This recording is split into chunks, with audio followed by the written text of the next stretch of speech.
Ladies and gentlemen, may I have your attention, please?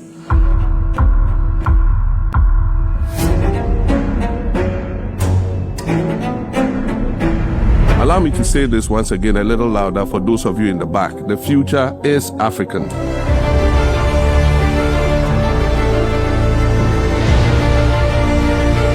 Can you believe it? This is Africa.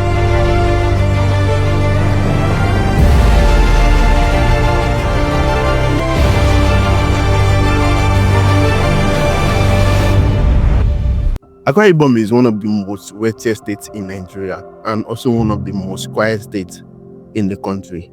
It is situated in Niger Delta and the southern part of Nigeria. It was created in 1987. It was carried out of Cross River State. It has a population of over 5.5 million people, and it's one of the largest oil and gas producer in Nigeria.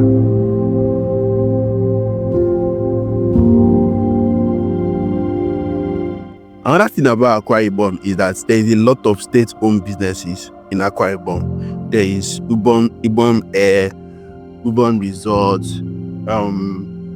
Ibom Power Plant, Ibom Water. Like, literally, I would say, like, if you come to Akwa Ibom and you see any business that's the name Ibom something, you can easily guess like it's a state-owned businesses, which I think makes sense. According to history, Akwa Ibom is habitated by 4 different ethnic groups. We have the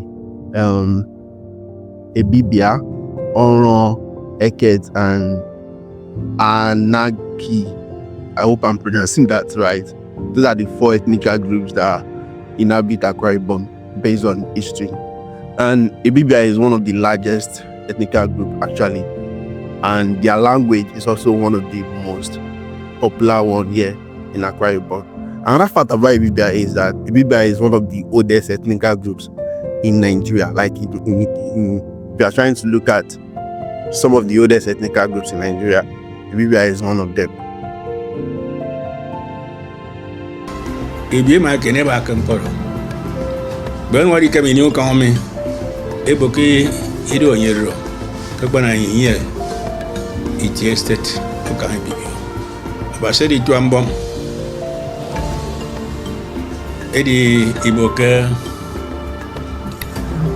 ya no Akwa Ibom. Bibi estate. Ikoro Bibi estate. Ekene mo kene jame stoko.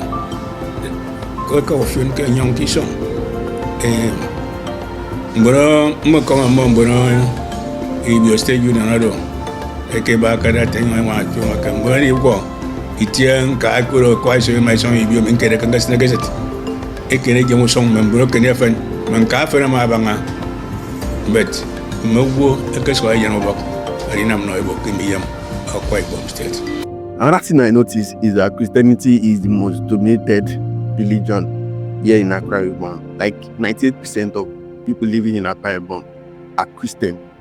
Language-wise, I can't really tell the differences, to be honest, in the language that they speak. But based on internet, Ebibia is one of the largest language speaking here, like I said before. But there are other variations of Akwa Ibom language that is also speaking. I'm currently in Edikor. Edikor is a village in Udo local government, like very close to Oro. And the language they speak here is a bit different from Ebibia. The reason I know this is not because I know their language, but I remember like when we were in NYSC camp, they normally teach us some little phrases in Ebibia, like good morning and stuff like that. But when I came here, it's a totally different language they are speaking. I don't know if it is a totally different language or dialect. That's where because I know like if you take Yoruba now, everybody speak Yoruba, but now the dialect is not different. And that dialect changes a lot. Like you can see 2 different Yoruba and it's still Yoruba, but they are like completely different. So I don't know, maybe it's the same thing here in Akwa Ibom. Another thing I noticed about Akwa Ibom is the music. despite the fact that they don't speak Yoruba, and I'm partially sure that they don't also understand Yoruba, a lot of them listen to Afrobeat that is Yoruba, like the likes of Ashake, Olamide. I'm not saying they don't listen to other songs that are not Yoruba, but I'm saying like they listen to.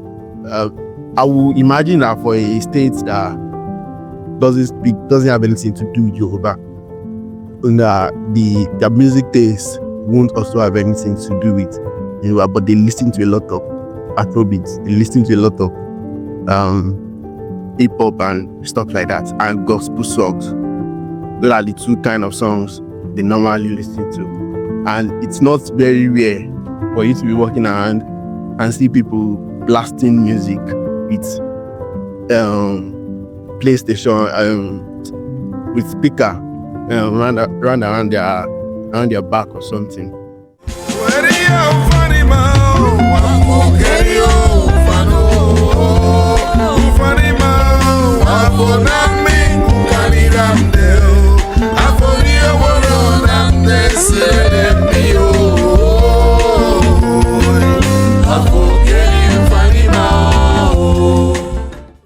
Another thing I noticed about Akwa Ibom, and I'm saying this, look at the butterfly. I just found this one. I don't think it can fly. I don't want to touch his feathers so that I don't tamper with it.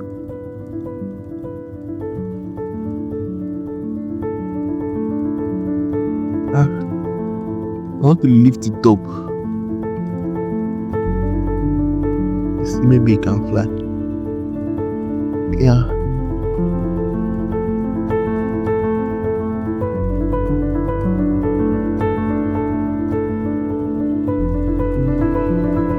Where is it?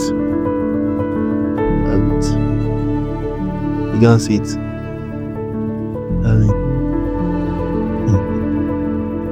Okay, back to what I was saying.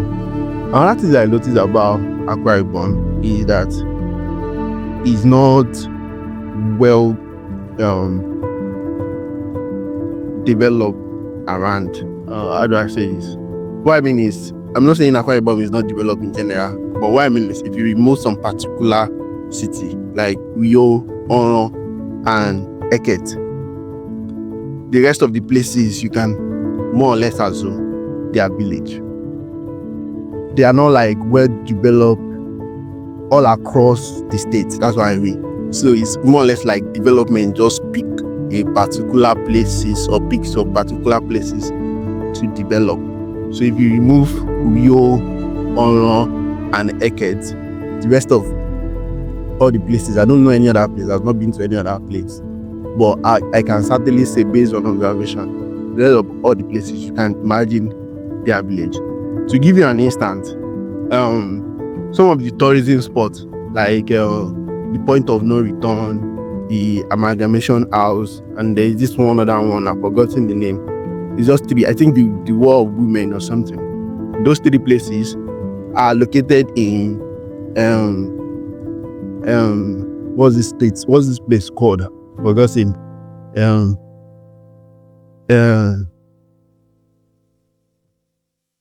Oh my God. Eket is located in Eket Abasi. I think that's the pronunciation.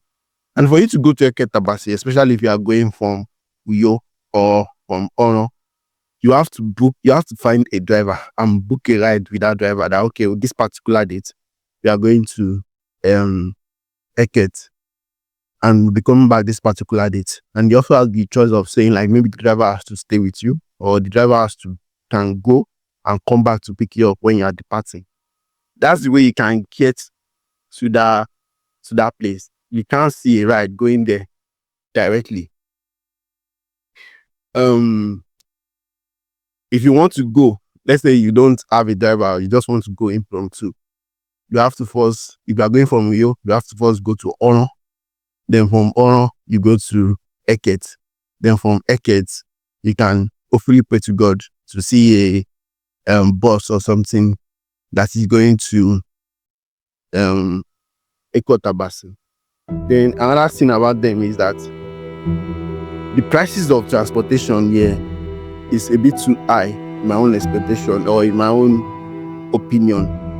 You see them call prices of places and you think like there are places that are going to take hours, but it's just places that are going to take maybe 30 minutes or stuff. But because they don't have a lot of people going in that direction, the way they charge the money is too high. So if you take, for instance, if you are going from Uyo to Ono, or if you are going from Ono to Uyo, or Ono to Eket. Ono to Eket is like maybe 30 minutes or so. But they will charge you 25, 35, I think up to 5,000 or so. I've forgotten the amount they will charge you. So it's like very crazy, 30-minute journey. And it's still like inside the bus that they will cramp you together with other people, that they will charge that kind of amount. I'm not bad-mouthing, I'm not trying to bad-mouth the states, but I'm just like giving opinion of the experience here. So moving back to the fact that some particular places are the ones that are developed. You take, for instance, in this community that I'm currently staying, which is Edikor, they don't, like, their main source of water is the river. The first time I come in, I was even shocked myself because I can't imagine there will still be like a place in Nigeria where the source of water is going to be from the river. So it was surprising to me, but it actually is. Maybe I can take you to the river. Okay, let me see if I can take you down to the river. I will hope that there is no one there. If there is someone there, then I won't be able to film because I won't want to film anyone be naked. But like I said, this place, the main source of water is the river. That is where the drinking water comes from. That is where people go to wash and also like to fetch any other water they need in the house. There's also like along the road. So there is a way they divide the actual river I'm going to. Right, there's a way they divide it. They divide it to like, it's a whole river. They not divide it. Okay, this particular place is where you go and fetch water. If you want to wash this particular place, you wash. If you want to bathe, you enter this particular place. So let me see. We can check it out.